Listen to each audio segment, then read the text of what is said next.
I love my Sony A7s, but the biggest complaint amongst most owners is the placement of the recording button. As I said in my original review, it's difficult to get to, annoying, and for a camera that's highly video focused, it just doesn't make sense. So today, let's take a look at some solutions to fix it. I'm Matt, and this is Q Time. Now, given the fact the camera's built-in software doesn't allow for the remapping of custom buttons to be the recording function, your options are limited, but I've basically boiled it down to two solutions. The first solution is to use an external recorder. Now for the A7s this makes sense due to the ability of using a recorder such as the Shogun to record 4K. You can use the massive 7-inch touchscreen to start recording rather than having to use the recording buttons of the A7s. This would then record to the built-in storage of the recorder rather than the camera. However, the downsides to this are pretty obvious. The Shogun is expensive and would add bulk to your camera. And for run and gun setups, it would only slow you down while having to worry about extra batteries and recording media for the Shogun. Another consideration is that if you want to record to both the A7 and the Shogun, you'll still need to use the recording button on the A7, making the solution totally irrelevant. And don't get me wrong, the Shogun is a great device that has its uses, but it isn't the best solution to replace your A7's recording button. You can also use the built-in Smart Remote app on your A7 to trigger recording with your phone. But if you're behind the camera, this only removes the ability to use picture profiles and adds the annoyance of finding a place to mount your phone. The next solution is far better and cheaper because it's designed specifically for this task. The Sony A7s is a small attachment for the A7 series of cameras, which basically makes the recording button more accessible.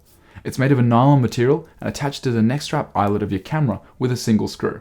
It literally took me a minute to install, and it basically raises the touch point of the recording button so it's easier to reach. The big question is, does it work? Having been using this accessory for the past month, I find that it really has made a difference in my shooting experience.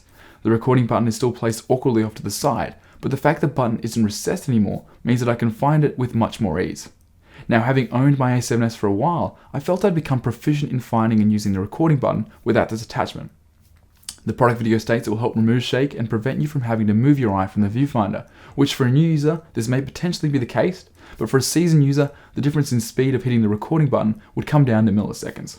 But much like an automatic compared to a manual car, the Sony Touch just creates a much nicer experience for those who find the recording button annoying to get to and use. Is it worth it though? Of course, that totally comes down to you. At the time of recording, this accessory is about $20 US. It can seem expensive for such a small item, but because it has been custom designed and built for the A7 cameras, I can understand this.